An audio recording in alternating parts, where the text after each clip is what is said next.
And sure enough, he's like, dude, I think I chipped my tooth. And I look in there and I right away said, actually, when we were on the golf cart afterward, I said, dude, you look like Lloyd from Dumb and Dumber, Lloyd Crispin. It was like the perfect chip, like the half moon, it just. JB and AC, the energy was awesome. Those two are just like really finding their groove. 4 straight overall wins. $100,000. Adam Cianciarulla.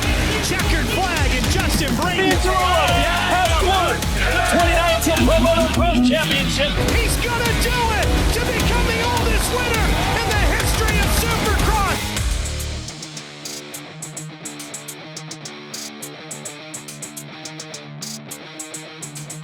What's up, guys? We are back for another episode of the AC and JB Show. Thank you guys for being with us. Daytona edition. And before we get things rolling, I do want to thank our sponsors real quick. SKDA, Ogio, Smartop, and Firepower. We appreciate those guys for coming on the show. But now I'm going to get it over to my co-host and the man who took me down on Friday. It's Adam Cianciarulla. What's up, AC?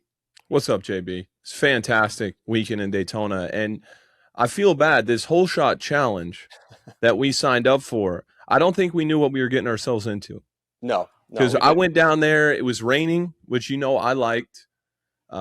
Jeremy McGrath was kind enough to lend me a dirt bike, put the SKDA kit on it. I actually paid one of the Team Green mechanics, Danny, Venmoed him $50 to put those graphics on for me. I was not trying to do it again. And plus, we had our meetings and watching press and all that.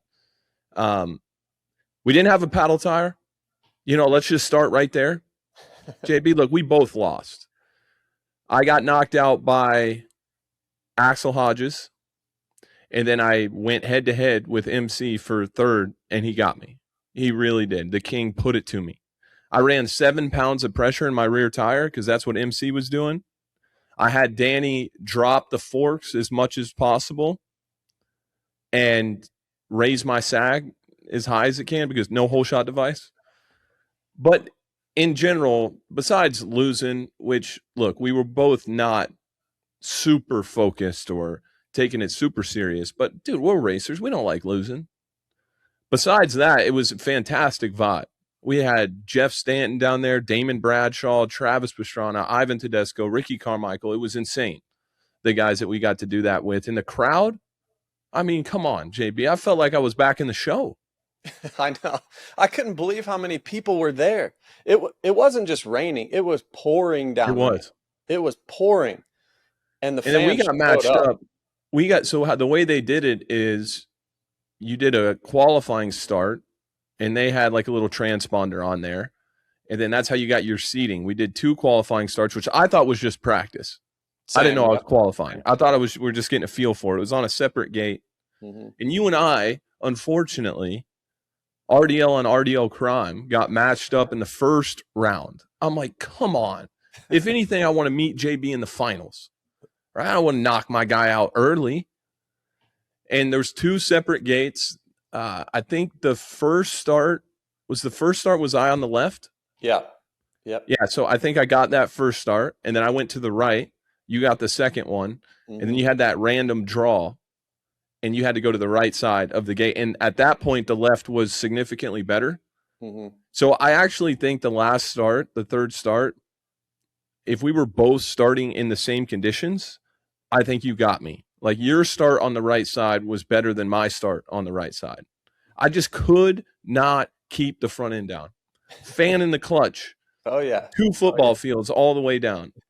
But I was having a blast. The fans made it fun. Everybody was, chill. Nobody was, going full Terminator mode on us. But, dude, how about Jeff Stanton, man? That was unbelievable. I can't imagine he rides very often. Oh, don't let him fool you. Really? Don't let him fool you. Okay. That's where we're at. There's no question. If you know Jeff Stanton, you know that he plowed because he lives up in Michigan. I'm sure it's snowy up there right now. I'm sure he plowed a perfect dirt or grass. He maybe even had Frank, the president of Daytona International Speedway, he may have had Frank send some sod up. So it's the same sod. Wow. That was there.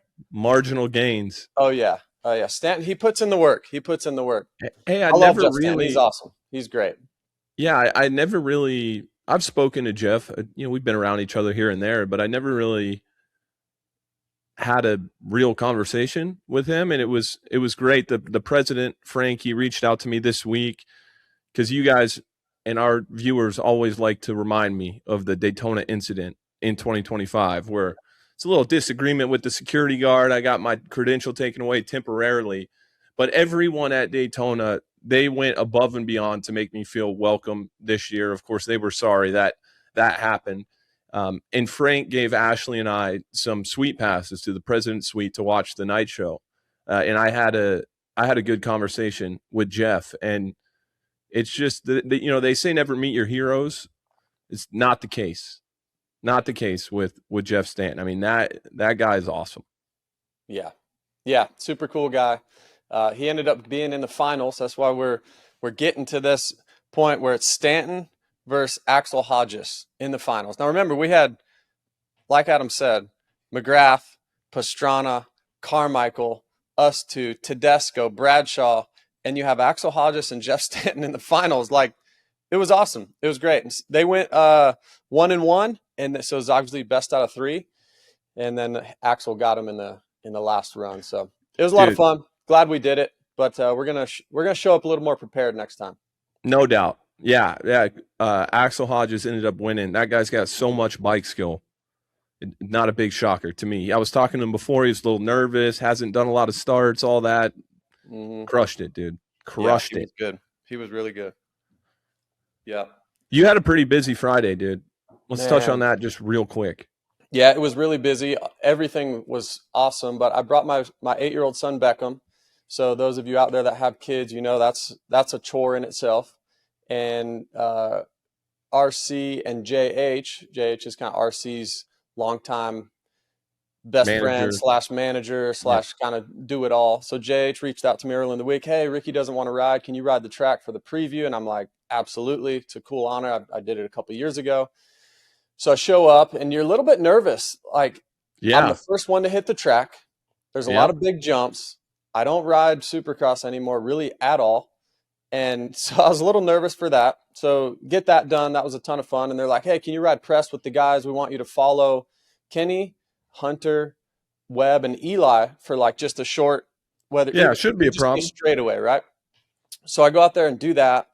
And then I'm trying to figure out where to put the bike for the whole shot challenge because the Honda guys were leaving and it was later at night. It was pouring down rain. Had to go to meetings. Beckham's hungry. He's tired. His legs hurt. So there was a lot going on. I probably shouldn't have signed up for all of it, but all in all, it was an amazing time and made a ton of cool memories. And I love Daytona, man, for so many different reasons. Not even just that I've won there. I just feel like since Frank has become president, I just feel like it's gotten more and more prestigious. It's a marquee event on the calendar each and every year, and it continues to build momentum to being even more prestigious. And of course, back in the day, that's the race you'd want to win, whether it's Anaheim 1 or Daytona. Those two are kind of like 1A and 1B.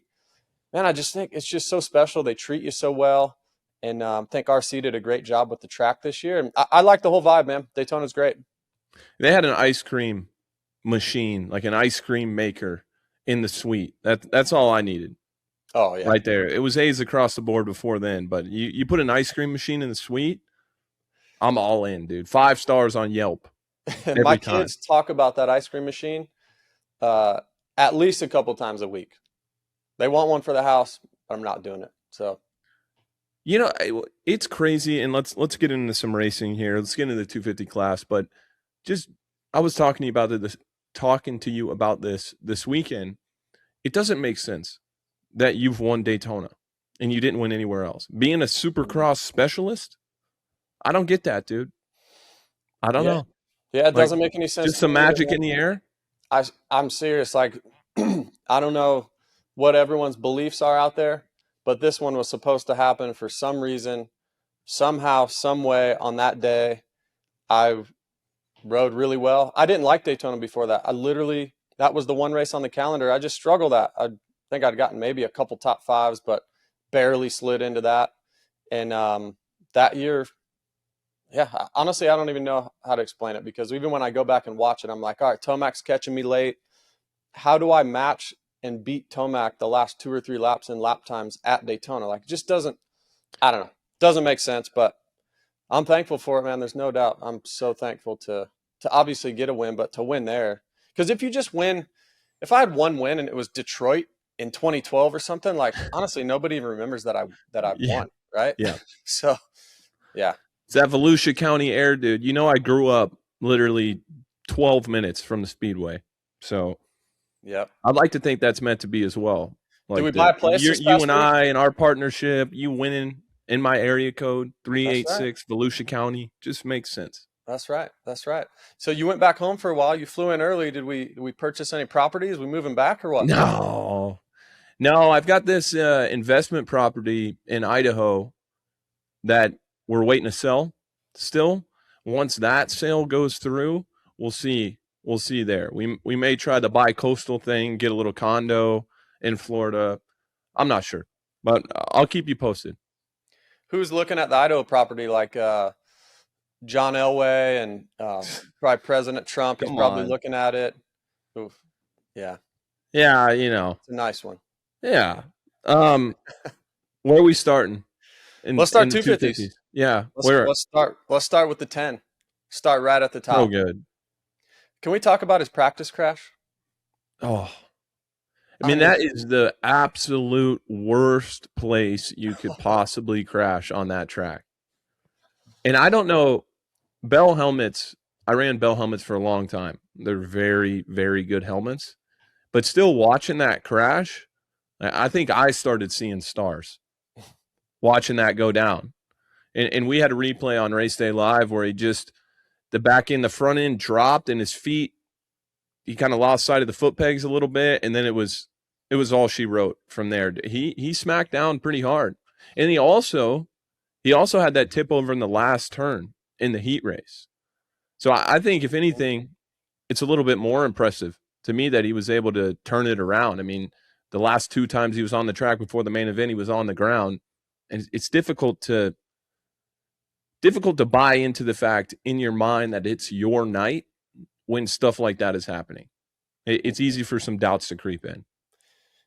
You know what, Seth Hammer, he's kind of becoming this, you know, you called his win at Indy last year. We know Indy's a brutal track. He's kind of becoming this bulldog rider, like I don't even want to say like a mini Tomac when the track gets gnarly, but you know what I'm trying to say? Like when the track is gnarly and rough and ruddy and it's demanding, we have to talk about Hammaker like every time that happens now. And it's I didn't think of that, you know, when he first came into the sport. I didn't think of like, oh, this kid's just going to be some bulldog that's going to get it done. But yeah, I mean, he's been on the podium every time he's been to Daytona, had never won, but now to get this win and kind of just rode up front, unchallenged the whole time. And like you said, after what he had dealt with in qualifying practice and the heat, man. And I didn't think much about his head. I was thinking about his shoulders, dude. Yeah, true. Like he shoulder injury in the offseason. Think about his injury over the last 12 months. So kudos to Seth and kudos to Monster Energy Pro Circuit Cowie. They kind of needed this one because they, you know, we touched on it in RDL. They touched on it in the main broadcast that Star Racing had won every 250 race to start the year. So for PC to get one, that was cool. It was really cool. And I think coming into this season, we all knew after the step that he made last year, we assumed that Seth would be a championship contender. I think that's pretty agreed upon across the board.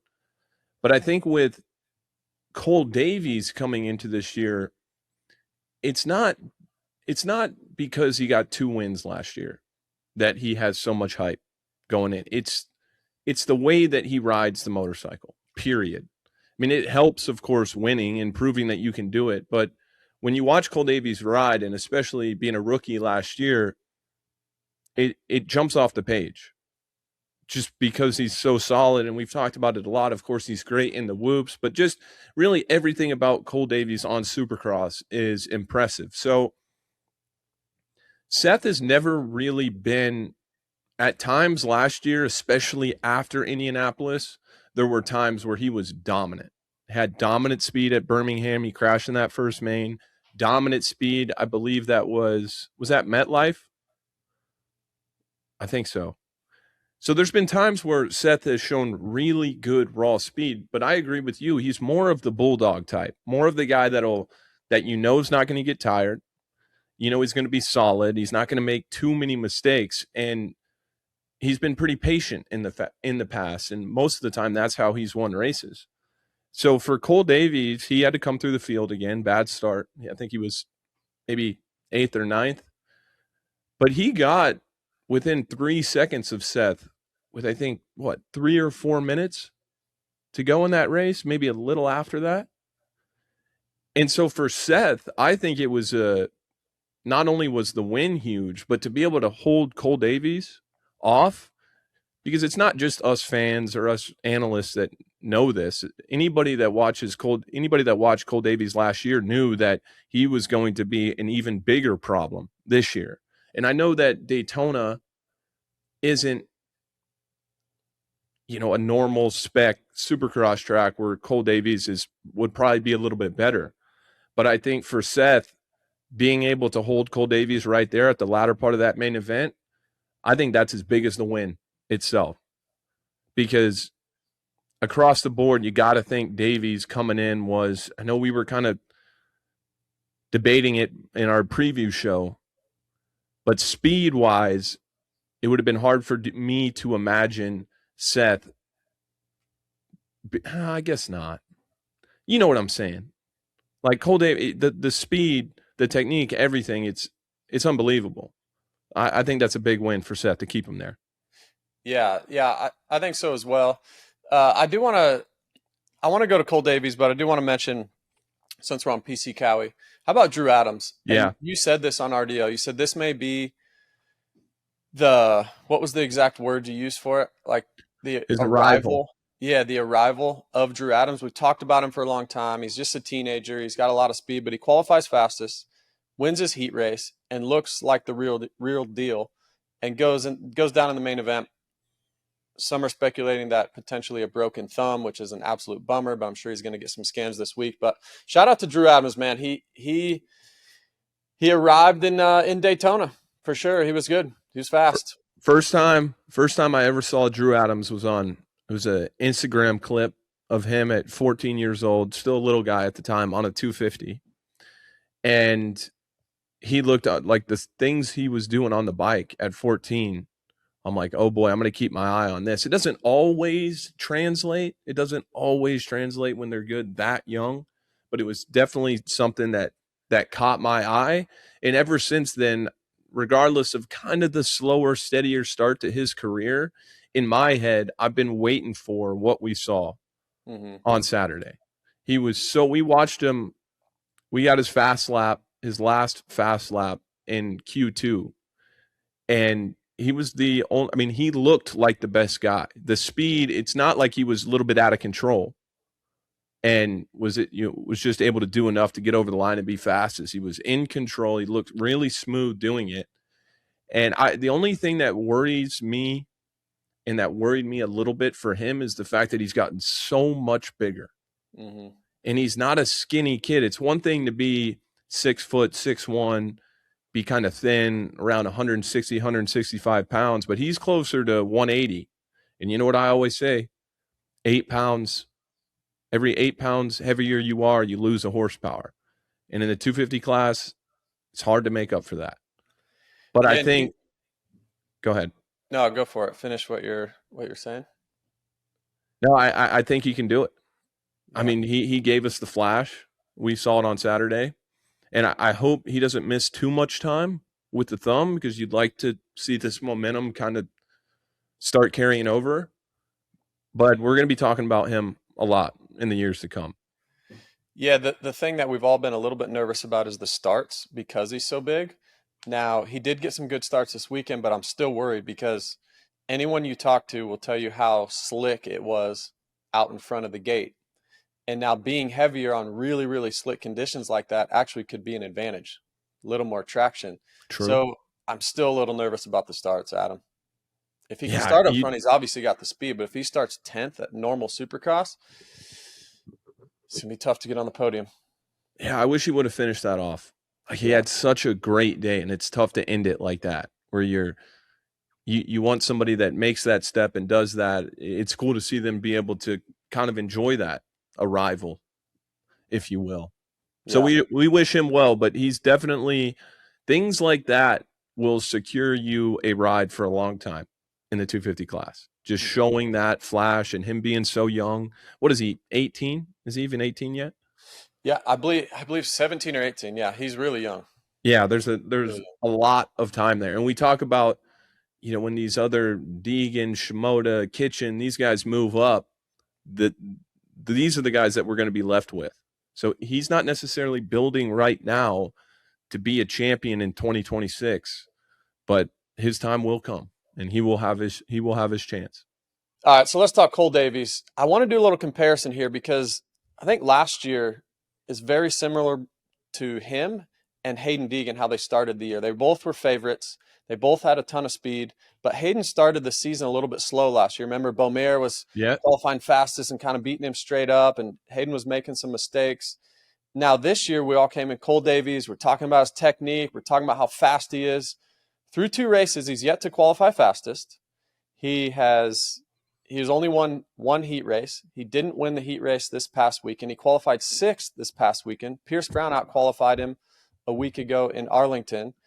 And he's only got 1 podium. Obviously, he goes down in the first turn, so you have to count that. But is the slow start, do you think, a little bit because of the pressure and even just like the way he views himself as being the best guy, but it's just going to take time to settle in, and we're going to look back on 2026 Supercross, and Davies started slow the first 2 or 3, but he's got 5 wins. Do you think it could be any way comparable to the way Hayden started last year?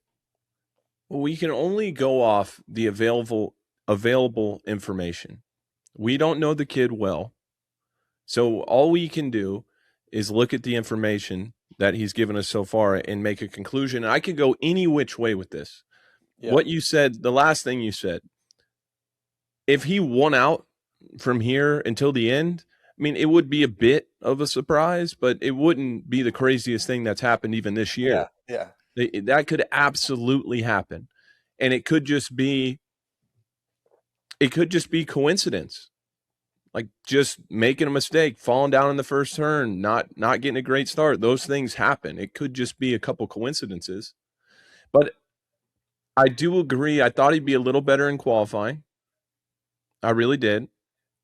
And even when he got to the back of Seth, like I talked about, I thought he had plenty of time to make that work. And I know that he had to do a lot, expend a lot of energy coming through the field to get there.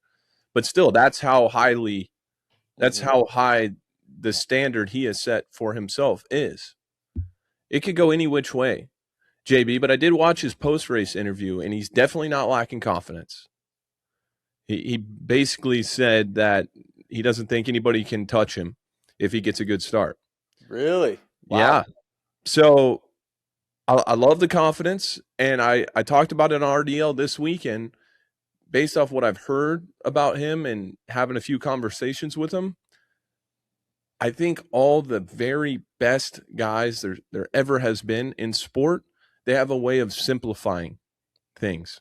Where like someone like you and me, well, we've talked about this plenty of times. It's easy to overcomplicate these things and look too deep into certain areas. And I don't think he's that guy. So I like it. I like his mindset. But we've seen the sophomore slump. That's why that's a term. We've seen that in so many. My quarterback, C.J. Stroud, Houston Texans, rookie year, you thought this guy was going to be Tom Brady. And it hasn't really gone that way since then. So nothing is guaranteed, especially in motorsports. Nothing is guaranteed at all. I'm not panicking by any means. It was a good ride for him. But yeah, I thought I would see a little bit more at the end of the race, and that is only because he has set the bar so high for himself. Yeah, I guess we're just gonna have to wait and see. JB, something tells me everything's gonna be fine. Like he's gonna get he also hasn't really ridden these East Coast tracks either, which I get. Hayden Deegan going west and Davies going east. You want to split up your 2 best chances to win a title. But I think it probably would have been a little bit easier for him had they stuck him on West Coast again, just because the familiarity of it all. I'm not worried. I'm not worried at all. He'll be fine. But it's definitely an interesting storyline to follow because it really could go either way. He could, if he's so focused on, if you get so focused on winning and you expect so much from yourself, that's something you kind of got to learn the hard way. It can kind of make you a bit sloppy. But I don't know if that's what's been happening. Maybe it's just a couple, some bad starts and that's really it. But yeah, Cole Davies, we expect a lot from him. Yeah. Great rider. Fantastic. Obviously, we'll continue to talk about him. He's going to win a lot of races, a lot of championships. Yes, he is. In his day. Other things in the 250 class, Joe Shimoda goes down late, looked to be a little bit tired, and that lap in particular. Look, you and I were talking before we started the podcast, and what's crazy is even me riding through that sand when I haven't rode in a long time, when the sand was brand new, is so difficult. It's so difficult. So if you're not on point and completely on the offensive through there, things like that will happen with Joe. It just looked like he didn't pick up his front wheel to get over a bump. His front wheel goes down deep and over he goes, and just one of those things that he could do that 100 times in a row and never once crash in there. And then you're just a tiny bit lazy through that section and it bites you. But still all right for Joe. He got fourth. Pierce Brown capitalizes, gets on the podium. But not much in the 250 class. Maybe is Thrasher, is this a story, Adam? I know 2 rounds down. Is this something? I think it has to be. Yeah. At this point, because we talked about it leading into Arlington. You look at some of his wins and how good he has been at times throughout his career. The standard is the standard for him. He's expected to be on the podium and to win races, and starting the season, 11th at the first round, down in the first turn, 7th at Daytona, where he's been so good on the speedway style tracks. Remember Atlanta a few years ago? He is capable of winning races. So, and he's such a nice guy. I hate to be critical of him at all, because they're all trying their best. Nobody wants to get 7th. Maybe some people do, but yeah, I think this is not good. I think this is not good at all. And, I think after the first qualifying practice, he might've been 25th or something. And, Star does not play around. Mm-mm. They really don't. Even in his heat race, his teammates got by him. He went backwards. In the main event, he got dropped pretty badly. So I imagine he has taken some serious heat. And I don't want to be the guy to add on to that. But we know how good that guy is. And we've never really been able to understand why this stuff happens. Leading into the first race, we looked at some stats, and he's only ever had 1 top 10 at an opening round, ever. And it just, to me, that just doesn't make sense, because he's so talented. He's so good. He works really hard. Is just a good human being in general. Doesn't make excuses, takes accountability. So I really am not sure what's going on there, JB, but it is a bit shocking because he is Nate Thrasher. That is a bad dude. Yeah. Yeah, and he was 3rd early, right? So you're thinking, all right, he's going to be on the podium. He's going to get a little redemption from Arlington, and just didn't materialize. Couple more things for me in the 250 class. Jalek Swoll gets docked 2 positions for weird. Grooming in front of the gate. Now, I don't know how many times you've groomed in front of the gate, and I haven't watched this, or I have not seen this on film, so I don't know for sure exactly what happened. But I did reach out to Jalek this morning, and he explained what he did. And what he did was he went out in front of the gate. You roost the rut. Once again, sounds like the ruts in front of the gate were extremely bad, which I kind of like, because now there's some separation. Now, if you win the heat race, you get first gate pick or second gate pick. Now you can pick which rut you want. You're obviously going to pick the better rut. So I like this, that they left it. But he roosted in front of it, and he said his foot fell off, and so it made it look worse. Now, once again, I don't know for sure. I've not seen this. But the amount of times people roost the rut in front of the gate is 99 riders out of 100, pretty much every single race. So it must have been blatantly obvious. How many times have you roosted the rut and tried to make the rut better? To be honest, not a lot. Really? I was the guy that did unless it was really bad, I was the guy that did a realistic start on the side lap. Really? You were that guy? I mean, I'm talking 999 times out of 1,000. Dang. Yeah. Playing by the rules, Maybe AC. you know what? I don't know. I think I'm clearly a better starter than you. Obviously. Like, that's the facts. That's the facts. Great point. But keep going. This is a good point. I like this. Well, I think a lot of guys do it. I think more guys, maybe they don't make it as obvious. Now, some guys do starts, but I think a lot of times the rut is really good. But most of the time, the guys will, if the rut's a little bit sideways, you'll roost the edge of the rut to make it a little more straight. Or a lot of times because your wheel, what happens is your wheel spins like crazy across the plastic. The next thing it hits is the dirt, and it creates a big hole. Other holes are worse than others sometimes. That's why there's gate selection. You try to pick the very best rut you possibly can. So sometimes you can kind of roost some dirt into the rut. Sometimes you try and roost the hole or the bump out of the hole. So there's so many different things you can do. And when you see guys do that, they're just trying to make the rut a little bit better. So that's why I'm really curious. Surely it was worse than it had to be blatantly obvious. But I'm a little nervous that when we're doing these, so we got docked 2 positions, which is quite big. I mean, imagine if he gets 3rd or something and then they dock him 2 positions, he's off the podium. So I don't want to, be too hard on the penalty until I see the actual incident. But yeah, man, I don't know about these little penalties like this. I don't like even sound testing stuff. They're being really, really hard. Every little thing seems to be scrutinized. And then obviously off the heels of what happened in Arlington. doesn't look great. It doesn't look great. Yeah. I'm with you. I need to see the footage here. Yeah, same. Absolutely. Because I don't know. Everyone knows, Jalek knows that you can't do that. Yeah. You definitely can't make it obvious like that. And look, these things are tinkered with. Like these things, people do this kind of stuff. How many times have we watched Cooper Webb come out of the gate and miss the rut entirely? Yes. There's little things you can do. You're not quite breaking the rules, but there's some gray area. Mm-hmm. And so this type of stuff to me is like kind of like a holding call in the NFL. It's like if you're watching closely enough at the right spot, you can probably call that on 90% of the plays in the league. That's a great point and a great comparison. I like that. So, yeah, I'm not sure. I love that Mike Pelletier at the AMA came on RDL and we spoke. We wanted to speak on the incident and not just push it forward. And I do love the accountability.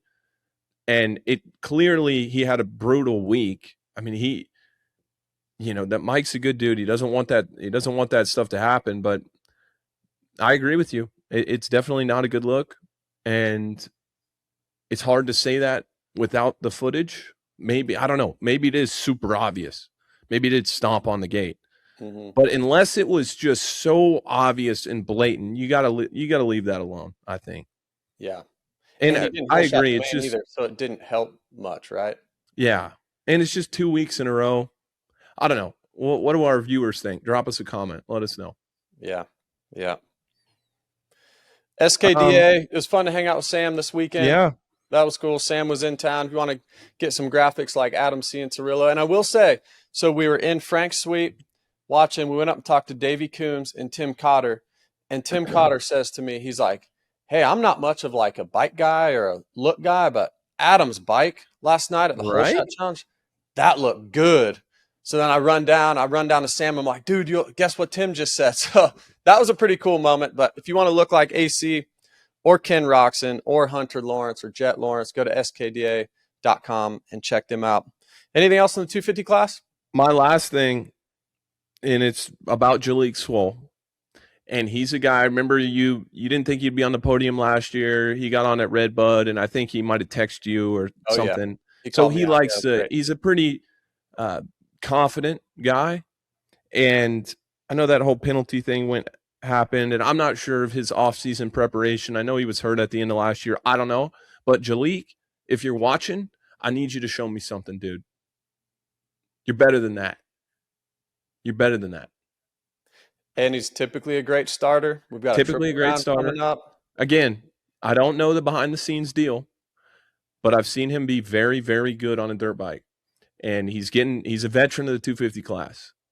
And I'm trying to motivate my guy right now. All right. I need you to show me something, Jalek. I like that. Well, let's talk 450s. And before we do that, for you and I, we weren't on the track. Let's talk to somebody who was. Let's kick it with Kenny. Presented by Fox. All right, Kenny. Daytona in the books. Solid race for you. You spent a lot of time up front. You had won there last year, so I imagine the vibe was high going in. How'd you feel about it? Yeah, obviously we all want to win, but I've said it multiple times this year. A couple of years ago, I would have done a lot of bad things to get on the podium. So I want to stick with that positivity. Like, podiums are really hard to get. So the fact that it wasn't a win, even after leading, yeah, a little stinger, but it wasn't, it's just, I wasn't the best guy. I wasn't the fastest guy. And I searched a little bit in the beginning of the moto. Like, I just had some lines that weren't really working out. And then for me, it was the sand section this year. You didn't have the momentum going in there, and I didn't choose the paddle tire, right? Like, that's the biggest problem, because the track in itself was pretty simple. No real rhythm lanes and whatnot. Of course, when you start racing and with how rough it gets, every track, even if you built the simplest track, they all have their difficulties when you try to go as fast as you can. A lot faster than normally, but the sand section this year, just because last year you launched in there and it wasn't quite as deep, I feel like, and you could just carry momentum through there, where out of this turn, these sand rollers, it was really deep into that single with the tiny kink in there, and you had rollers behind it. You could kind of jump as far as you want to, but for me personally, and I know that stands really for anybody, but because from the front guy, from the top three, I was the only guy not on a paddle tire, and I would do that again just because I just don't get along that great with a paddle tire. But that's where it was hurting me the most. If you don't land perfectly off that little tunnel jump, if you don't land perfectly on the downside and in a rut, you have zero forward momentum. You get stuck and lose so much time. And I felt like lap after lap, I was kind of just not hitting the mark right there and didn't quite have the forward momentum. So I think, those are a few tenths actually in that sand section. It could be a lot more than just a couple of tenths, Yeah. So I feel like that probably what hurt me the most. But I'm happy with the podium. We keep the championship alive. I understand that I can't let these guys win all the time and be ahead of me if I want to make up some points. But at the same time, you can easily throw your entire championship away on a weekend. So as long as it's still alive, we get to try again the following weekend and see if we can make up. Yeah, explain to our listeners on the decision of not using the scoop, because I think people are probably like, well, it's a sandier track and most guys were running it, but explain kind of the decision and why you wouldn't run it. So yeah, the paddle tire for me personally is obviously really good when you have super deep conditions, most of the time outdoors. And even then, sometimes I don't pick it, but always when it's sandy, of course.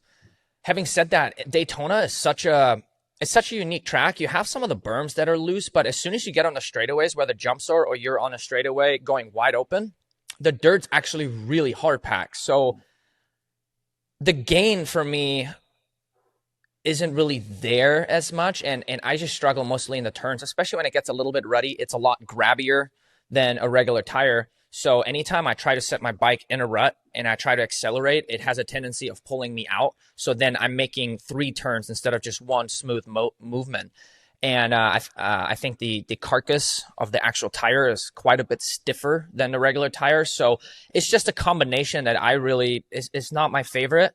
So I understood that there were a couple of areas on the track where that tire probably made a big difference, but on the other parts of the track, it wasn't making the world of difference. So I picked with what I was really just most comfortable on, and that I can string the laps together better than with the paddle tire. For a 1-lap heater, I can make work of it, but overall for a 20-minute main, I don't like it quite that much. So I picked the normal tire. But I'm a guy, and I do that actually fairly often. I back cut my center knobby on our regular tire. So you have a little bit of a hybrid tire. Oh yeah. That definitely helps, but of course it doesn't compare to the paddle tire. It's funny because JB and I were talking about our Daytona wins. Of course, him getting in the premier class. I won in the 250 class in 2017. And it's funny because there's no way I win that race without a paddle. I was on the old school paddle. Savatgy was faster than me. The only place I was better than him was the sand section. Mm-hmm. And I ran it for that area of the track. And I think a paddle, I think why there are some guys that you're a big like lean angle, roll speed type of guy, where you have someone like a Tomac that, will come into the turn super hot, kind of break the rear loose. I feel like guys that do well with the paddle are the guys that like getting kind of point and shoot guys that Yes. can get in the bike in a straight line. But you're more kind of flowy, keeping the arcs of the turns, things like that. Yeah, kind of like riding the apex of the track and definitely leaning the bike over and letting it go smoothly through the rut rather than just hammering it. I finesse a little bit more, and maybe that's why I'm also so sensitive to that tire. It just doesn't suit my style. And yeah, I think you're exactly right. A guy like Tomac and other riders, the brake check and go, they can just deal with it. And everybody's different. You know what I mean? Some people love it, some people hate it, and it's part of your strategy going into the races, right? What do you do? What do you think you can do your best on for the entire duration of the race? What do you think of the track? Because I feel like we've had this thing the last, 15 years or so. It's like push and pull of, do we make it more outdoors? Do we make it more supercross? We've seen both sides of the spectrum. This year, RC specifically mentioned he wanted to do less jumps, a little bit faster track. I wrote it on Friday. I said, that's maybe the easiest layout, just specific layout I've ever ridden at Daytona. But he did that for a reason, like I said. So did you like it? I mean, not many rhythm lanes, but it seemed to race pretty well. Yeah, I did. I really didn't mind it. And I think it's good to go back and forth. Like, we don't have to stick to one style of track every single year. Having said that, to me, it's a little bit more like core Daytona, old school Daytona. I mean, when I watch races from quite some time ago, there's a lot of just single jumps, go, moguls, bombs, turn, a double jump, just a lot more basic and simple and more rough, like an outdoor race. Where now in the few years past, I feel like it was really supercrossy, and it kind of makes it gnarly too, because that track gets rougher than your normal track and it's different type of soil. So I feel like sometimes they have gone possibly a little bit overboard when it comes to difficulty on the track and whatnot. But I overall, I liked it. It was something different. It was a lot faster. I can only say the one area that I didn't like is after the sand section, we came back across the Star Strait past the mechanics area. And that section was brutal because you're going so fast. You're tripling your way through, and we had these kind of like, I don't know even what they're called. Moguls? Yeah, they're just like, the right side is high and the left side's high, and they kind of go back and forth. And it was really fast. It got extremely rutty because the takeoffs were a lot shorter, so you could just hit them wide open. So the ruts got really deep. But then again, at night especially, you don't see the bottom of the rut. So it could be that there's not necessarily a rock, but they can get really cupped out, right? So you're kind of hitting it a little bit blind, really, really fast. And that was one area of the track that I thought was a little sketchy, because I also did get sketchy one time in the main event, like really badly. Like I almost weeded it, and it was the fastest section really of the track. So that one was a little questionable. But again, when you build a track, like there's always going to be something that flows better and something that flows less good, and nothing's ever perfect, which is totally fine. But I'm just saying, like, that was an area of the track that was high, a little bit risky, I always think it's difficult when you're such a good starter. You made that move on Hunter early, and when those guys, they're sitting behind you, it's so much easier to kind of dissect the track and figure out where they're a little better and where you're a little better. Then they just copy your lines in the spots where you're better, and they keep their lines where they're better, and that's it. So what's going through your head when you were leading that race? Did you feel like the speed that you were going early in the race, did you think that in the lines you were doing that was going to be enough? Or you said you were searching a little bit. Was there some things?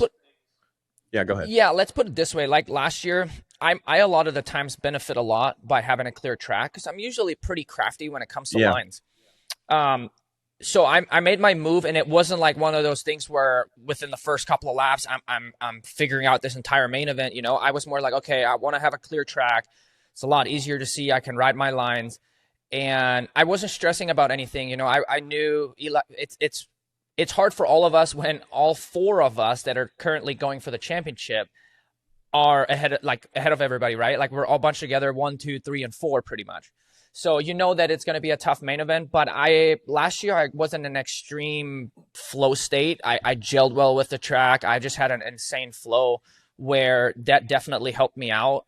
just having a clear track. And this year I had a clear track, but I hit some areas and I was like, it wasn't like I was absolutely flying where I'm like, oh man, like I feel like I got these guys covered. It was one of those things. I'm like, I'm going here, I'm going there, focusing on the sand section, and just little mistakes are made, just like for anybody with the way the track is. It gets gnarly. It gets really choppy. And like I said, on the straightaways, the hard pack, when you come out of some of these inside ruts, they actually have massive curbs in it, right? So you hit those a couple of times. On Supercross suspension, it doesn't necessarily absorb that well. So you're kind of deflecting a little bit, and it can just throw you out of it a little bit, or question your you don't have that line same choice. feel. Like where Eli passed me, for example, the split lane, he was going inside outside. I ended up going outside inside because the first few laps I did it the way Eli did, and I absolutely didn't like it. And then towards the end of the main event, or after I got past, I actually switched back to the opposite side. So I don't know. It was one of those things where you play cat and mouse. I went inside, didn't like it, and then switched to the outside. And I don't know. I wasn't in love with it necessarily. But he was really good, and he was faster there and made the move. And after that, I just tried to learn it and stay on them, which I did. Even after Hunter passed me, I stayed on them for quite some time. And I just had a tiny incident with Jordan Smith. It wasn't his fault. It was just I caught him at the worst possible area on the track, which was the sand section. And when you have that kink in there, everything where we launch off of that single, everything funnels into one line. Yes, you may look at 8 to 10 feet of track, whatever it is, but we're only using like 2 feet of it because of the angle that we're jumping into the sand. So I caught him right there, and I ended up kind of like launching, but towards the left, which is the opposite of where you want to go. And I actually went back to check my lap time, and I literally lost 4.5 seconds or 5 seconds just in that lap. So I went to like a 24, or it was a 123.9 when I made that mistake, or when we kind of caught up right there. And then my next lap was a 19. So that shows you how much time I just lost there when I was basically still right on Hunter, because my plan was to stay there. You can always capitalize from a mistake, or if you catch wind and you get some good lines, you can make an attack back. And then after that, I mean, I was so far away, and actually Cooper was coming. He was right on me after that, and we still had a few laps to go. So I just figured, okay, third place right now. These guys are a little bit gone. I got to keep Cooper behind me. So you basically just focus on that. And, but yeah, that was towards the end, kind of like what broke any chance for me to get better than third. And not an excuse. It was what it was type thing, I will say that it seems like even the races that you haven't been the fastest guy, somebody gets around you at the end of the race, to me, you're sticking with it more now than I've ever seen. Like it doesn't look like you're just, oh, well, they're gone. I guess I'm just going to ride this one out. Like you're still I'm able going to do for that. I'm able to do that now for sure. And then there's weekends where that is easier for whoever, it can go back and forth for any of us really. But then there's weekends where that is a lot easier, and you feel better on the track, and you can make an attack again. And then you're going to see races where just, if you don't have it, then the difference can be 5, 6, 7 seconds towards the end. It just kind of goes back and forth, but ultimately I got to start ramping up here and get a couple of wins in me. I think that'd be good. Yeah, I want to get both you guys' opinion on this, because it just came to me when you were mentioning the split lane, and then obviously Adam and I are up watching, and we're like, man, inside to outside is faster. And then you get passed by Eli.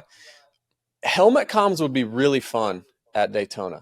Imagine, AC, if you and I were in Ken's helmet, we're saying, hey, this section over here, hey, last lap, Eli just went inside out and it looked really good. This next lap, try that. Or like this track in particular, you'd have more time to do it. Now, of course, they're working on it. I think eventually the future will be helmet comms. But Ken, from your point of view, would you like it? And then my mind immediately went to, I think you win the race if we have helmet comms. I really do. That's a tough one. You don't really know until you try it a few times, and you can't just base it off of one race or one practice, whatever it is, right? Like that's usually something. It's like starting to ride with earplugs, right? It takes a few days until now. I couldn't ride without it because I like how quiet it is. I only hear what I need to hear. And this was actually one race where I was curious, because in the beginning, when the sand was brand new, I actually ended up rolling that jump that we launched because it wasn't good enough. I didn't really know where to land. And I felt like if I would have risked jumping in the beginning, I would have risked getting stuck, crashing, landing in the run, and then you just lose more time. So I was actually rolling it, and I was wondering what they're doing behind me. In a sense, I'm like, man, are they launching it already or not? Or, if I don't do it and they do it, they land perfect. They gain so much time on me. So I was questioning that. So particularly for this race, I agree. I think the comms would have made a big difference on a regular Supercross track. I don't know. You have a little bit less time to think about stuff. Where with the way this layout was, it was faster. You kind of just you just had overall more time. So, and I also agree with the split lane. It was switching back and forth because in the heat race, I think outside inside was faster. I don't remember if Cole Davies or somebody was taking it or somebody was making passes. It was one way or another where I'm like, okay, that was good to see going into the heat race. And then, it just kind of went back and forth. It really depends on how well the berms end up staying together, right? Because they can get, you kind of have that hard ledge sometimes on top, and they can get a little bit square in a sense. So I was switching back and forth the entire main event, unsure of, hey, what's faster, what's slower. It was tricky that way. I think in terms of the in-helmet communication, I look at it from a broadcast point of view now, of course. And how sick would that be? It adds an entirely different dimension to the race. My favorite part about watching NASCAR is hearing the crew chief talk and give them strategy. And as a racer, you're out there making decisions on how to race based off the scope of your awareness, what you see on the pit board, how far this guy is behind you, how many points you are down in the championship. And to me, it would just add a whole nother layer of awareness. And you think about what happened last week with the red cross flag and all that. If you could have, in that rhythm section, maybe you're doing the quad into the right-hand turn before the whoops, and your crew chief knows where a good time is to let you know something's going down.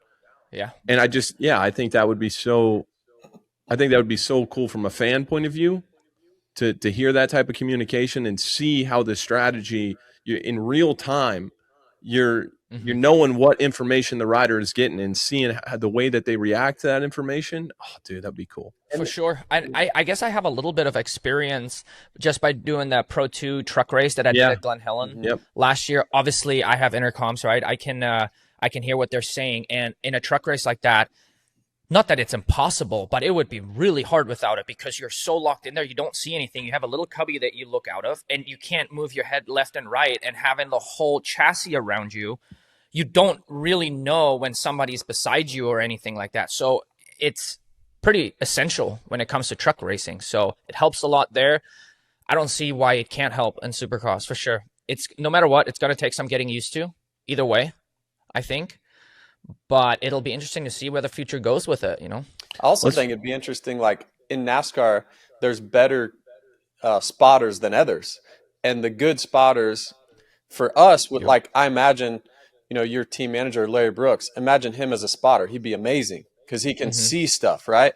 For and sure. other guys, so spotters would be sought after. Like, hey, man, I've got to have that spotter. If I sign with this team next year, you've got to bring my spotter with me. So it brings a whole nother dynamic. You need a spotter that can really pick stuff out and like, hey, Kenny, this inside line or outside line. And then you have to trust them enough to be like, I'm going to do that because you are thinking on the fly. So I don't know, it just creates a different dynamic. I'm sort of with you, Ken, on regular Supercross. Things happen so quick. And it's why my mind went there for Daytona, because I feel like you would have a lot of time, even specifically to the layout this year. You just had more time where you wouldn't really be bothered if someone was talking to you. I agree, 100%. Why not? I mean, I don't know what the plan is for next year, but it could be that for the start of it, at least, that one-off race where it is allowed, or maybe we can figure something. I don't really know what the status is necessarily, because I just don't know with helmets nowadays, they're getting more methodically put together, because when you do crash, that there's less edges, less for you to grab your head or your neck. So now if you have this canister or the radio, I guess, on the side right here, obviously you can have, it'll probably pop off super easy, but I'd just be curious to think about that too. You just don't want anything grabbing your head if you really annihilate your head into the ground, I wore that this week for the whole shot challenge thing. And the speaker, where it sits, and it kind of sits in that spot where where your ears go in the helmet, and it takes away that little slot, and it didn't feel great on my ears. So I love what that company is doing, but I think in order for us to in order for us to make this a thing, I think the technology is going to have to catch up a little more. It's going to have to be a little it has smaller. to probably get a lot more minimal. It's got to be seamless too. You got to be able to hear clearly. So there's a lot of little things. But JB, I think are we going to test that out this week? You're doing the track preview potentially? Yeah, I think so. We've, AC and I've tested out the past year or so with doing some track previews and stuff, and there's definitely some work to be done. But the number one thing is the big canister on the side of the helmet. I mean, that's like a automatic. Obviously, you cannot have that. So it'd have to be built into. I mean, you remember early days of the eject system that sits inside the helmet. It would be like, oh, it'd sit too high, and it was weird. Well, now most helmets, it's just like integrated into it. You don't even know it. So it would have to be something like that. And then where do you put the? I don't know what it's called, but it'd be like another transponder or something where that's the thing. Because in the truck race, it was different than having an actual speaker right here. I had basically earplugs in with a little hole in it, right? So I already ride with earplugs as it is, but then you have a cable out the front. Yeah. How do you do it? I don't know. You would just, I don't know, trial and error, I think, with the company directly, Switching gears, Ken. So everything was happening. Post-race, Daytona. Eli picks up his trophy. It breaks. He knocks his tooth out or chips a tooth. Like that's insane. I was tripping out watching that. And then cameras on you. You're always great with the fans, interacting with the fans, pouring champagne in their mouths. It looks like somebody tried to grab it from you or something. What happened there? Yeah. Well, first off, the Eli thing, it happened so fast, and I didn't know if he was trying to shake the champagne bottle or like something popped off and hit him in the face. But so I look over, I'm like, dude, what just, I'm like, what was that? I just saw his head go back. And sure enough, he's like, dude, I think I chipped my tooth. And I look in there and I right away said, actually, when we were on the golf cart afterward, I said, dude, you look like Lloyd from Dumb and Dumber. It was like the perfect chip, like the half moon, it just was identical. So we were laughing and, I don't know. I did the afterwards. I was going around, it was a little bit delayed because Eli left and we were supposed to do another photo actually up on the podium. So I ended up grabbing my champagne bottle, I was spraying people, and then I would kind of just went down the line and started pouring a bit of champagne. I kind of pick and choose because everybody up front was fairly young. So I'm like, I can't, just want to be careful who you pour champagne, champagne to. And so I'm kind of like picking through who I think was like old enough and whatnot. And I started going and going. So obviously everybody knew right there that I was doing that. And I'm pouring and pouring. I'm trying to move like back a little bit. And somebody just tried to snag my bottle. And it just really ticked me off because I was like focusing. We were all like laughing. And I don't know, it just really ticked me off. I'm like, we've talked about this before. Some fans are just ruthless, whether they grab you or I've had before, they're trying to snag my hat off of me. Last year, Jet's goggle just got ripped off the helmet, and it's just that entitlement sometimes is a little bit hard. So it just ticked me off right then and there. It wasn't, I wasn't going to go into a brawl right there, but I told the guy, I just looked at him and I'm like, what the heck was that? You knew what I was doing. I felt it disrespectful in that very moment. So it was what it was. Of course, I was worried it was on camera, like, not worried necessarily, but I'm like, oh, it probably wasn't the greatest. But I'm like, dude, just let me do my thing here. Like, that's just not, what are you doing? Trying to snag my bottle. I really think, and I'll get your thoughts on this too, JB. I think the disconnect oftentimes, especially with social media now, and this is how I tried to look at criticism throughout my career too, is that it's not personal for the fans. It isn't. It is a form of entertainment. Like, it's our lives and everything we care about, but everything that's said, everything that's done is done in a way that we are essentially actors, movie stars, right? Like that it's not as real to them. And that's just the dynamic. I mean, it's the same with me watching basketball or football or whatever. That's just psychologically, there's some type of disconnect there where it's not as personal. And sometimes things like that can happen.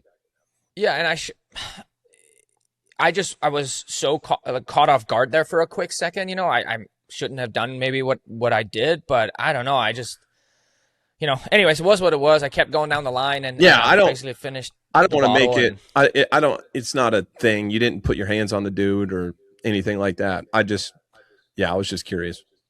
That's all. Yeah. Otherwise we take it all the time from all angles. Right. Yeah. So it's like, at some point you just got to, dude, settle down.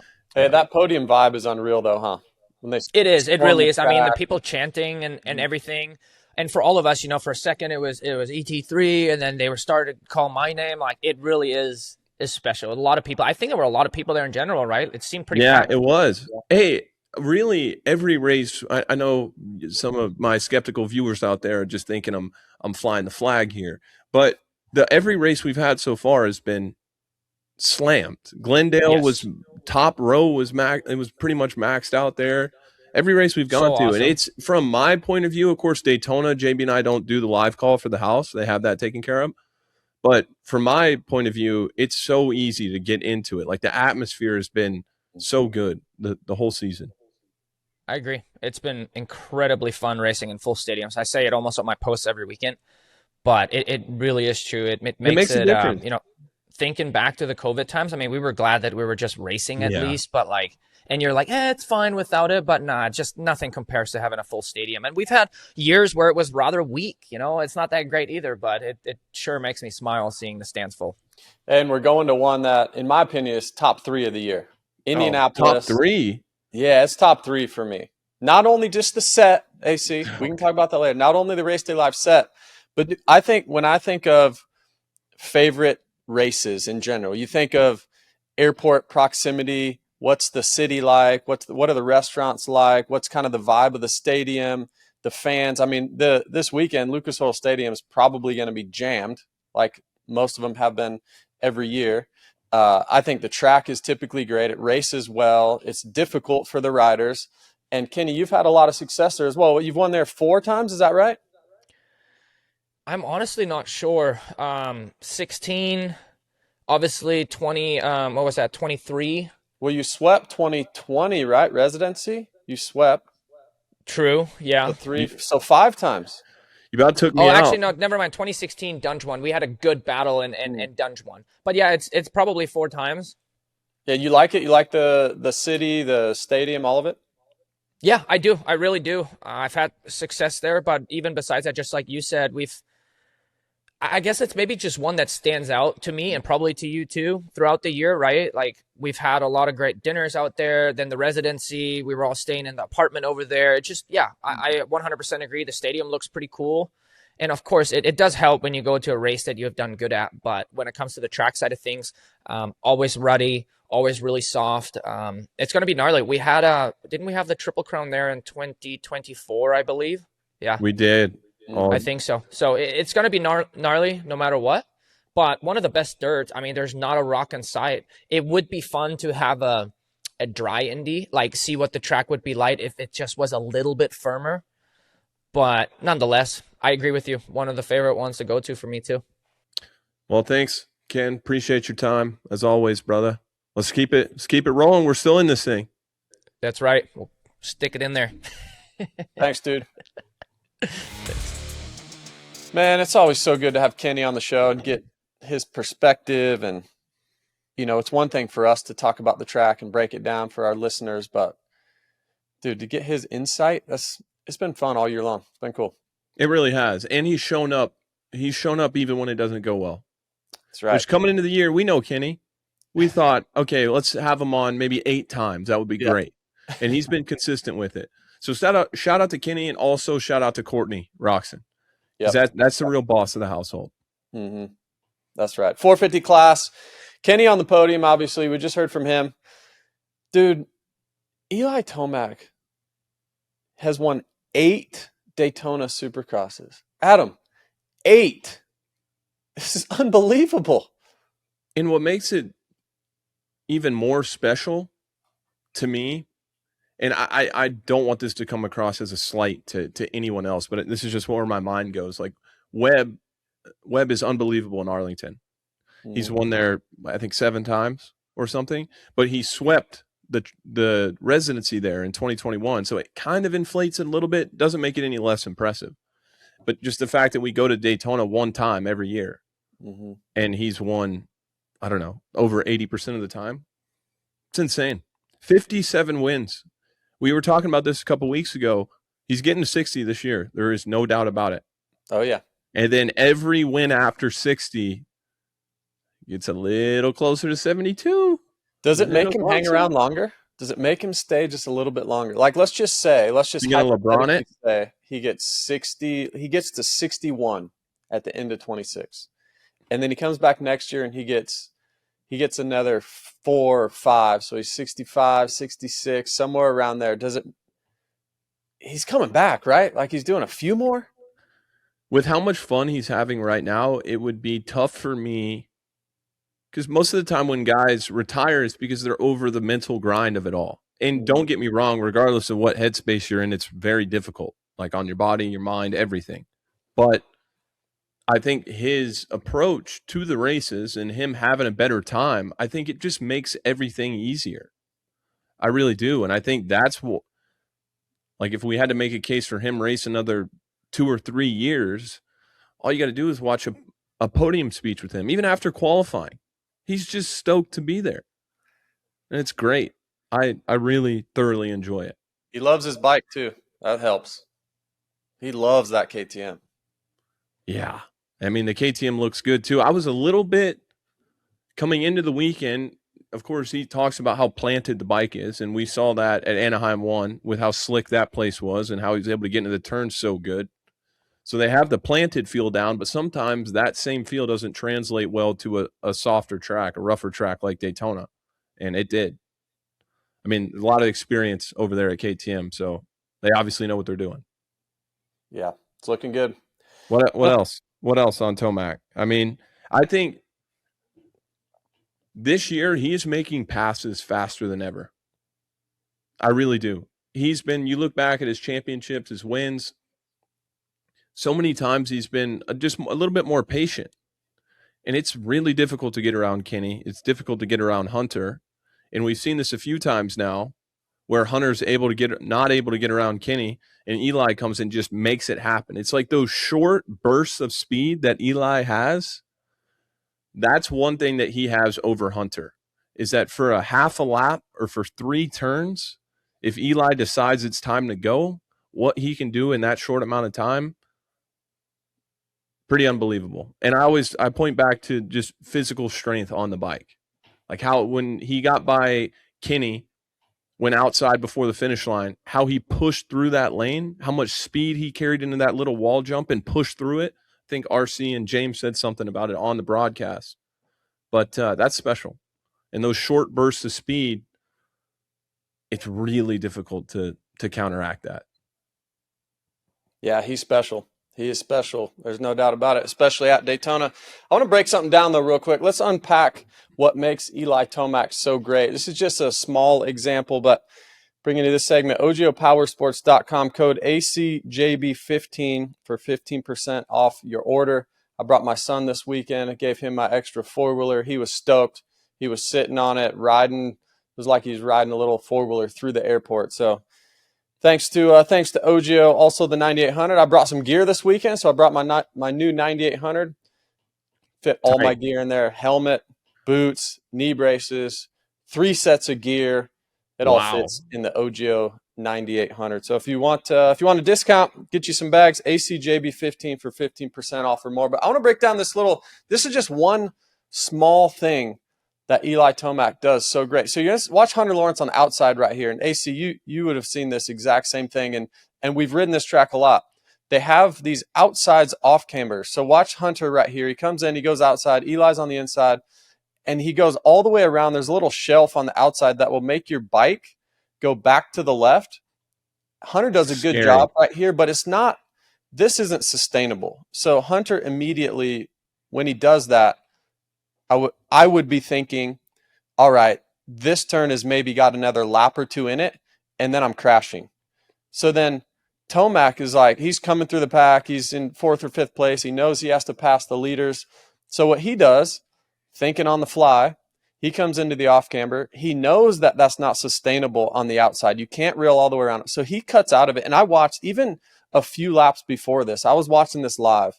He did this line and wasn't able to jump off. But then the next lap around, he created his own line again. And then the next lap, he starts doing this. He cuts out, and he's literally creating his own line. That's developing lap after lap. And then by the end, he was nailing it. Like right here, he does it pretty good. Then the next lap, he does it even better. and that line came into play. So just little stuff like that we don't really see, especially on TV, that you don't notice, but he's picking apart this track lap after lap. And at Daytona, you kind of have time to do things like that. So Adam, I'm sure everybody see it again. Now the line's already cut in. Now he can get some lean angle. It's just what makes the 3 so special. I'm sure in your win, you did things like this that not a lot of people would see, where you cut out of things or create different angles on this track. Is what makes Eli so special, and what makes this track so much different than every other race on the circuit. And I think there is something to the experience that Eli has, and him, as I was speaking, how positive he seems, how positive his attitude is. What I'm seeing with Eli on the track in these race situations is I think there's a level of calmness there that I think he's tapped into that at times in his career. But overall, it looks like things are happening a little slower for him, to me. And I've said this on Race Day Live so many times, that his speed looks more repeatable than it ever has. And, you got to point to the change to going to KTM and just how he's agreed with that motorcycle. But that was a great breakdown, JB. And if there's one thing to notice about Eli Tomac in the turns, any young riders out there trying to pick up on something, it's difficult to cut out of all your inertia wants you to go to the outside and do the line Hunter did. But as you said, as soon as that corner gets a little hook in it at the end, that back end is going to spring up and go left. Then if you clip at all when you're landing, you're high siding. So I love that he was able to notice that before he ever even went outside, which is crazy. But technically what he does so well on the motorcycle, we always talk about Eli with his little head tilt, right, in the turns. But pay attention to where his lower body is, like where his hips are. His hips are always pointing in the direction that he wants to go. And without that technical side of it, without doing something like that, even trying to cut out of that turn, if you don't kind of have he's always sitting kind of on the outside of the seat, the head tilted and his body's kind of pointed towards the exit of the turn. If you didn't have that technique, and I'm a perfect example of this because I don't do this well when I ride, you can try to get back to that left, and you might 5 out of 10 times. But to be able to do it lap after lap after lap, it requires technical precision. And I point to Eli's lower body, his upper body, everything's always pointed where he wants to go. Yeah, love it. Love it. So great call there, JB. Hunter Lawrence, man, championship points leader, has a great weekend.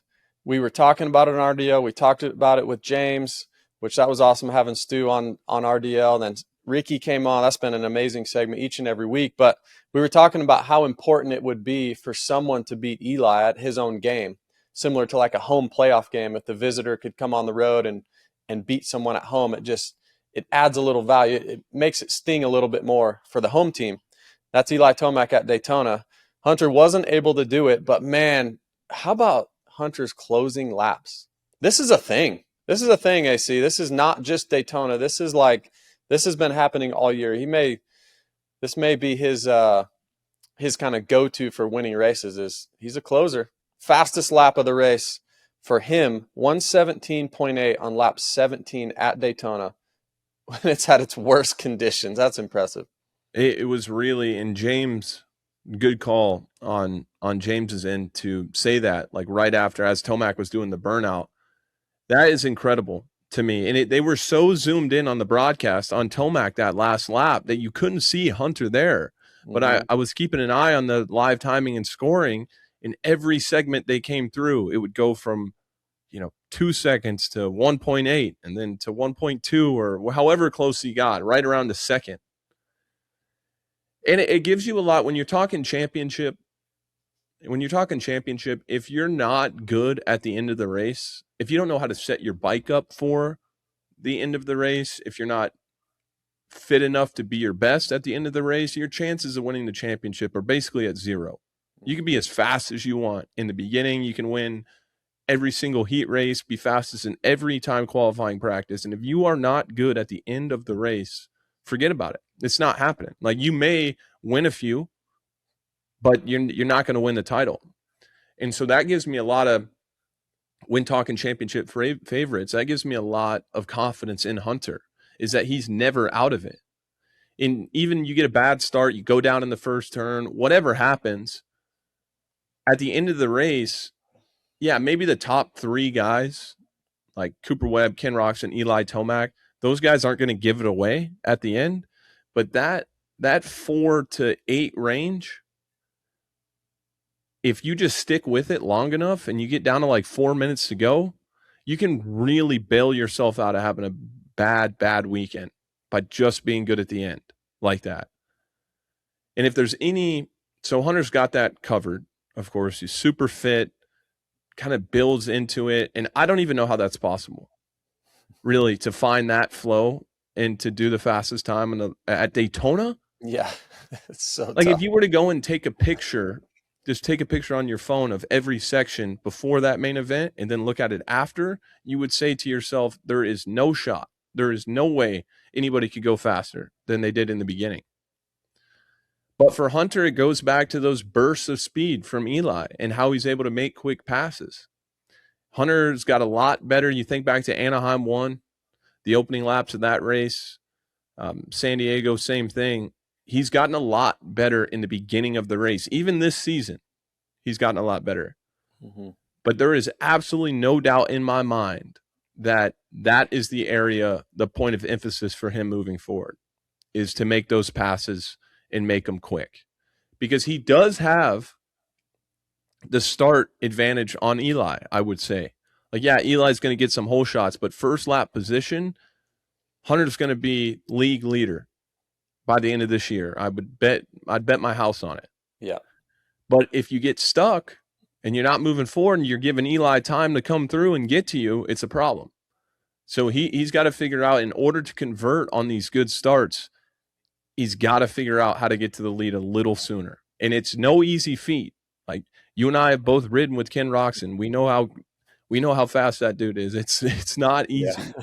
But in order to win this championship, that is something, to me, that he's going to have to address and get better at. Well, the interesting thing is, after Arlington, I believe he said that. No, you know what? Sorry, it was Webb. Webb said he needed to be more aggressive with Kenny in the opening lap. Sorry, it wasn't Hunter.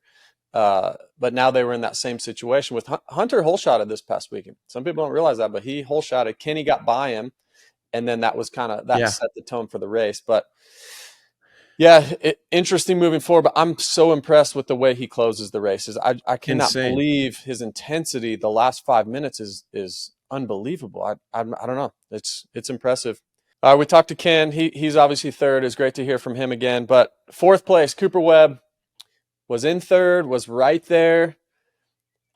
And look, we talk about how great he is at Daytona. He was in position to potentially get a win, his first win of his career in Daytona. And it just didn't quite materialize. I'm not sure, what had happened, or I guess we just have to tip our hat to Eli and Hunter. Like, I think that's just where I'm at. I think Coop's riding maybe the best we've ever seen him ride, but Eli and Hunter, man, what can you say? And then even put Ken in the mix too. Obviously wasn't in the mix late in that race. He mentioned what happened with Smith and lapping him.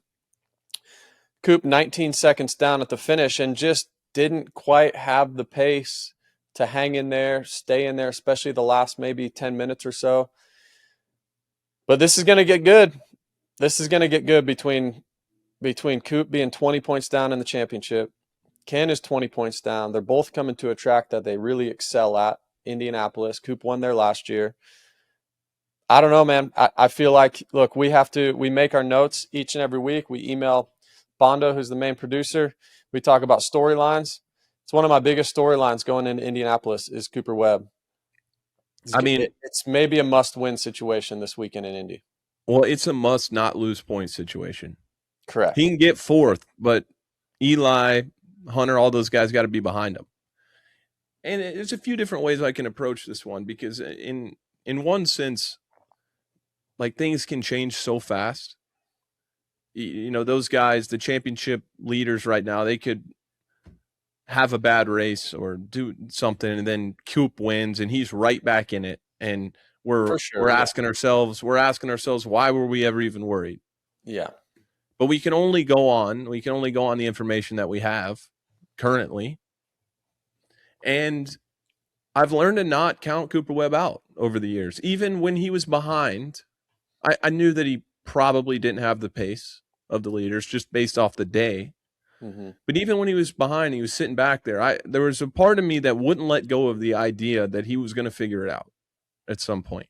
He might not win, but he's going to animate the race a little bit. He's just going to, I don't know, someone's going to get held up by a lapper and he's going to find a line at the right time, or just that kind of stuff, because he's done it so many times before and proven that. But I agree with you. I think the pace is really high. Statistically, Daytona is his best venue, the lowest average finish, which surprised me going into the race. But there wasn't a lot of technical stuff on the track. Like we talked about with RC, he wanted to make it a little bit more kind of old school Daytona, not as many rhythm sections. It wasn't a track that, like, yes, you had to be very smart with your lines and adapting, but it was a track that rewarded intensity and aggression more than kind of just thinking your way around. So I think that was working against him a little bit. But I don't know if I've ever seen Coop get like that exposed like that from a speed standpoint. To be right there on those guys and to finish 19 seconds down, I can't remember a time that that's happened. And so naturally, I'm starting to be like, I don't know if he's got it this year. But I go back to what you're saying. You watch him ride; he's riding great. He really is. It's so, yeah. He's not riding bad. He hasn't taken a step back or anything. It's just a tip of the cap to Hunter and Eli. Over the past few weekends, they've separated themselves as the guy. That's the championship. To me, pretty much stamp it is going down between those two. Kenny's still there. Webb's still there. And yes, there is an outside chance that they can put something together. Crazy things happen all the time, especially in this sport. But it's not looking good right now. And if you're Cooper Webb, you got to beat those guys this weekend. It's a good venue. He was dominant, led start to finish there last year. This is his wheelhouse. This is what he does well. He's got to get, if he wants this title, which there's nothing wrong with what he's doing right now. Being on the podium, he won a race this year. The sky is not falling. But if he's going to have something to say about this championship, got to see something this weekend. He can't lose any more points. And it's going to be really tough. Yeah, this podcast is going to look and feel a certain way for Coop and for Ken next week. You know what I mean? Like if they're both down in the teens, we're like, oh yeah, they are back in here we it. Go. Count them in. Here we go. If not, it might be a 2-horse race. And they know that. Look, Coop's one of the smartest dudes. Yeah, of course. Ever swung a leg over a bike. And Ken just told us. He's like, I know I got to get it done this weekend. So interesting. I want to thank Smartop, smartopspacovers.com. If you want a hot tub cover, go there. Check them out. Great people. Appreciate their support. And I know we do a little Smartop surprise or save. I'm going to do a surprise for this one, but it's really not a surprise. But he does continue to impress, and I'm sure some people are surprised. But, dude, this Savatgy resurgence, I mean, it's the championship 4, and then it's Joey Savatgy by himself. It is. He's by himself in that next group, and then you have kind of the next guys, there's a big group of factory guys. So this Savatgy story in 2026 is pretty cool. Dude, he's riding so good. We talk about all the time how good we know he is, but I don't know. I don't know if he's ever been this good, like consistently, week in and week out. And it really, what's the most impressive to me about it is that it doesn't look like he's doing anything special. Like it doesn't look like it's super hard for him to go that fast. It looks very repeatable. And I think he said after Arlington, it's the most comfortable he's been since 2019, like where he feels he can do things on the bike that he used to do. And yeah, very impressive. But my Smartop surprise of the weekend's got to be Marchbanks, dude. Top 10, Yeah, P7. And he won Daytona on a 250 in 2020, kind of out of nowhere.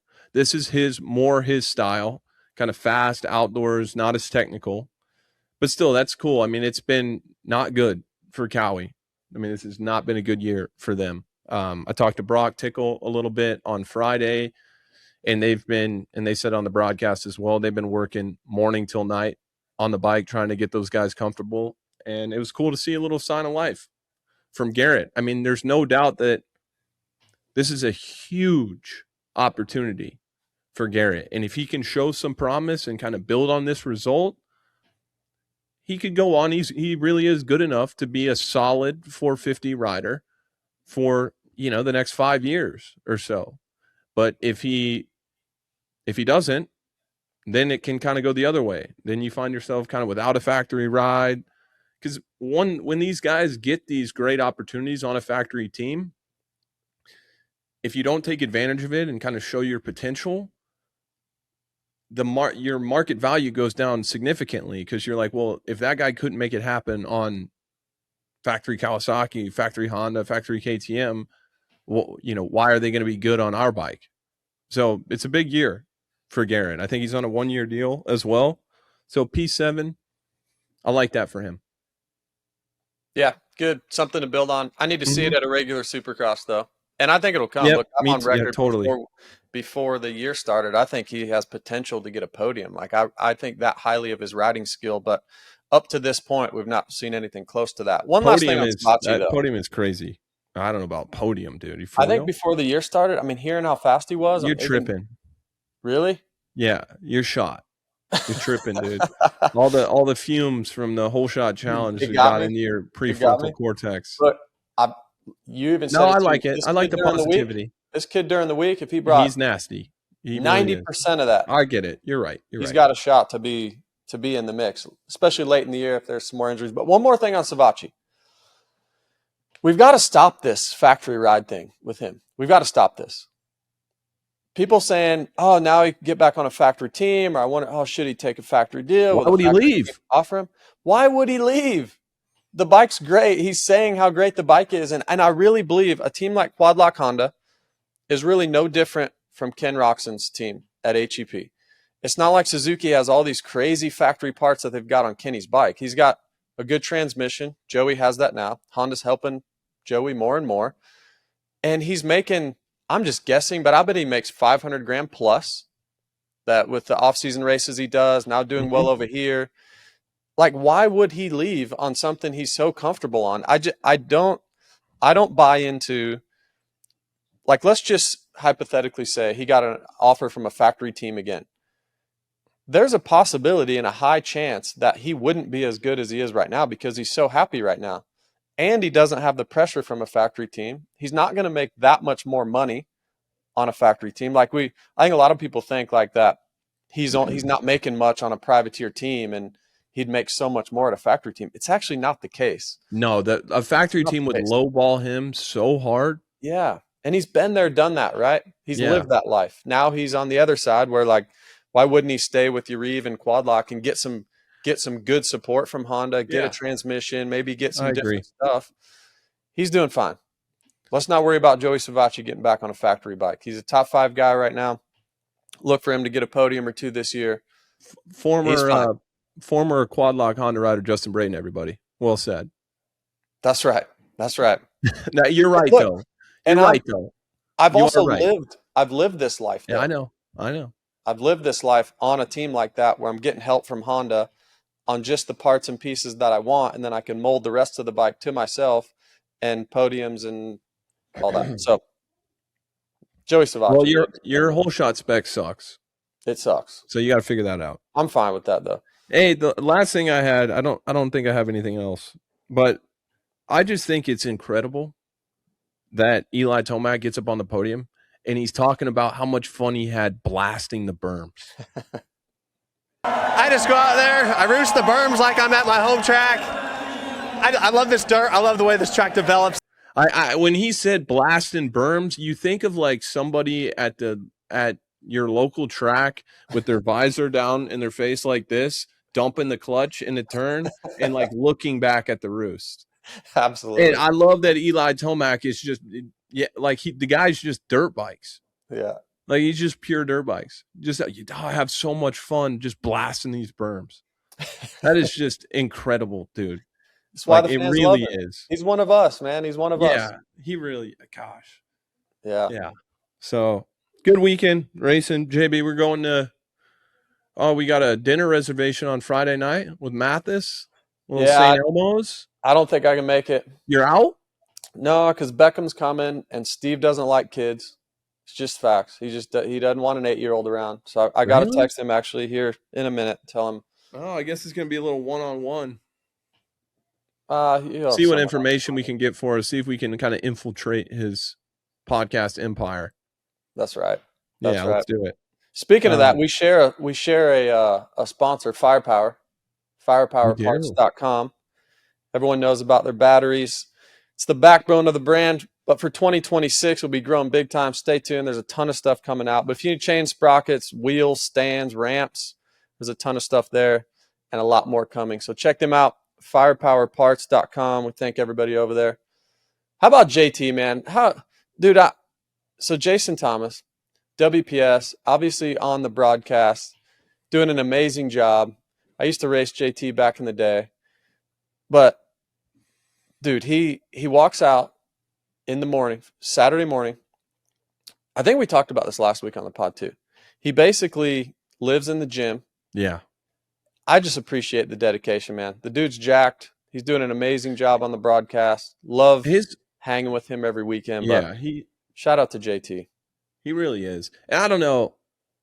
I just think the whole crew this year is so, even this weekend, before we started Race Day Live, like Lee Diffie comes into our booth and we're asking him about the Olympics and stuff, and just seeing him interact with your son as well. So cool. It's just like we got a big family atmosphere thing going on.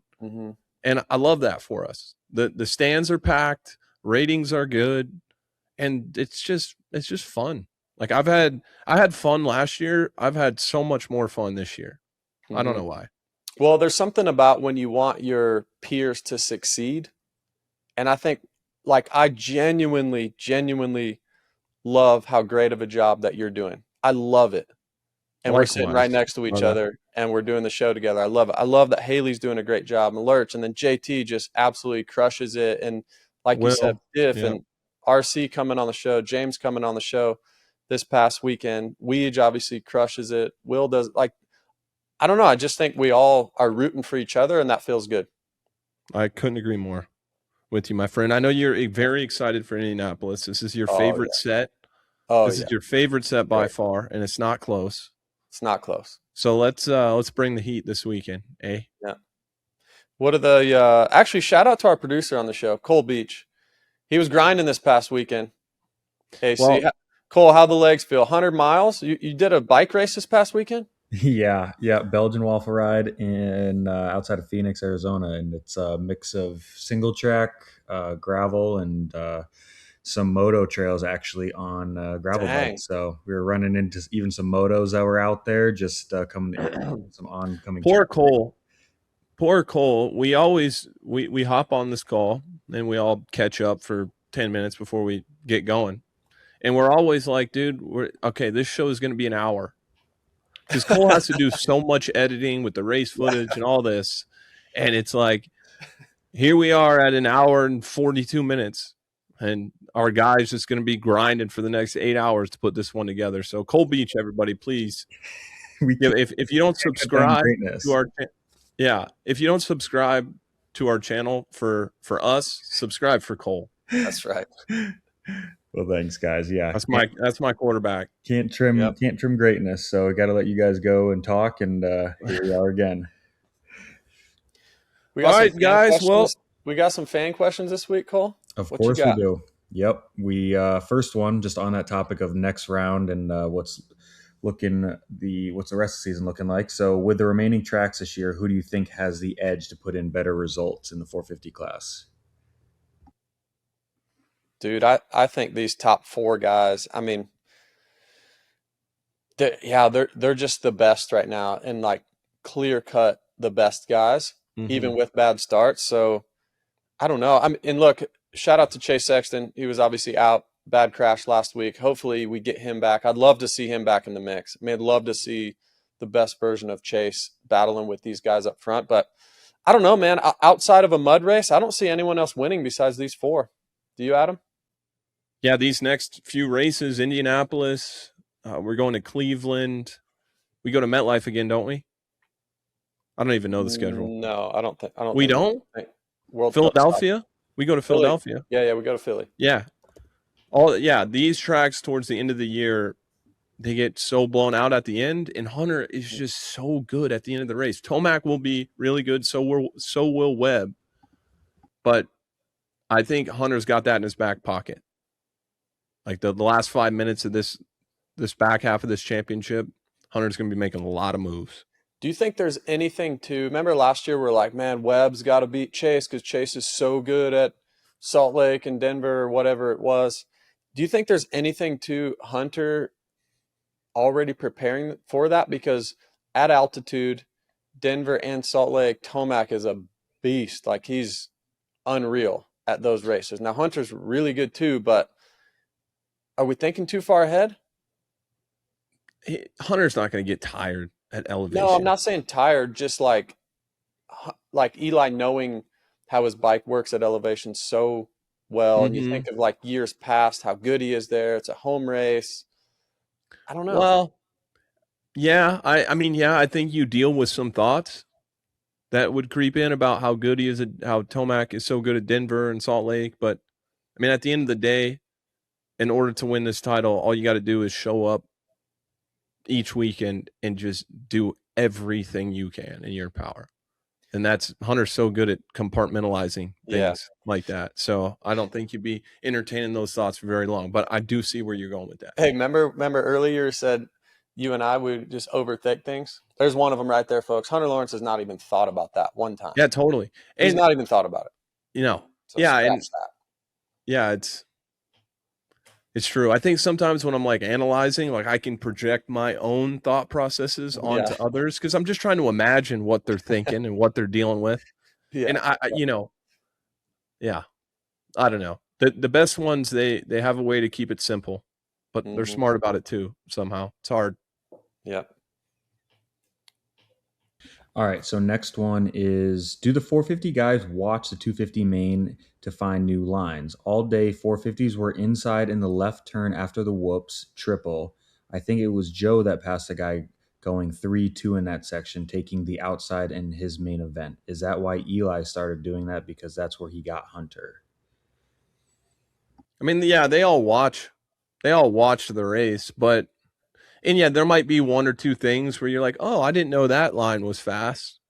I don't think you're necessarily watching with the intent on lines just because you've done enough. You've done your heat race. You did 2 practices. You kind of have a good idea, especially the top guys. They pretty much know what's available and what's not, wouldn't you say?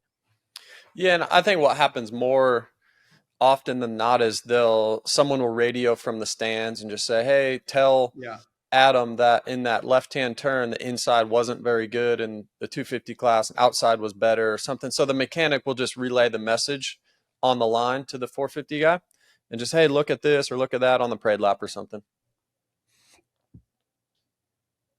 All right, so last one. Do you think Eli's new form and comfort, he's managing his lead like Jet does? Like this past weekend, do I think he was managing it? Yeah, he doesn't specifically say, but yeah, let's go this past weekend. Oh, I think there's something to Daytona of keeping yourself in check. I do think that. I think if you get too wild and override the track, you can make a mistake. And Eli's smart enough to know he only has to do just enough to win. And he had a decent, like a 4-second gap or something with a couple to go. Mm-hmm. So, yeah, I think there's part of it. Part of it's probably him managing the lead, especially at that type of track. Yeah. Yeah, JB, I think everybody manages the lead at a certain point. You're never really just going out there and going as absolutely as fast as you can the whole time. You got to be able to manage the lead. Yeah. All right, last one. What is going on with Jason Anderson? Yeah, that's What's a good going on with Jason Anderson question. is, and I'm going to think out loud here a little bit. I just really don't know. I guess you could consider us media in the sport, but really we just break down the races. Like we're not breaking down anybody's personal lives, Yeah. really. So I really don't know. It's obviously a really touchy subject, and it's not like you just want to brush things under the rug or not talk about things because they're hard.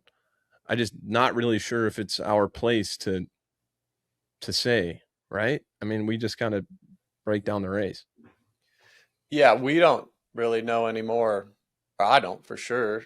It sounds like you don't either. I don't know any more than anyone else does. That's seen stuff on social media. So we might be insiders to a certain point, but like I don't have any deep info about Jason. Yeah. Of course, like with the information that we have, of course, it's it's not good. Like we don't vouch for that, like that type of just the reports and stuff that we saw. That's the only information we have to go on. All I can say is that my own personal experience with Jason, he's always like, we've had our little run-ins, and he's an aggressive guy. Like on the track, he'll put some guys down, grab Jet by the helmet one time. But all my interactions with Jason, like after I retired, he sent me like a super long, nice text. He's always been respectful when I'm around. So, yeah, I mean, it's just that you hate to see like a family going through a tough time. You really do. So we wish them the best. Simple as that. Yep. That's a wrap. We're on to Indy. I can't wait. Oh, I know. I can't. I'm bummed about Friday though, dude. I'm bummed. Maybe I'll bail on Mathis. We'll go to Chuck E. Cheese. Now you're talking, dude. There's a Dave good and Buster's, maybe. There's a good. I don't know. There's a good go-kart track. Yeah, tight. Let's do it. Yeah, we could go that. We just actually got a text from Mathis confirming St. Elmo. That's so brutal, dude. Yeah, should we both just blow him off? Yeah, that's what I'm thinking. Weege is with us this weekend. Weege is back. He's RDL. Oh, no way. Yeah. Sick. Maybe me, you, and Weege, we'll just go to dinner. Okay. Yeah, I'm down. Whatever. Weege likes kids, so. Same, bro. Appreciate y'all. Yeah, thank you guys. You guys are awesome. Let's keep it rolling, man. We're just getting started here, kind of. I mean, in the whole grand scheme of the 31 race championship, we're kind of just getting started. So, yeah.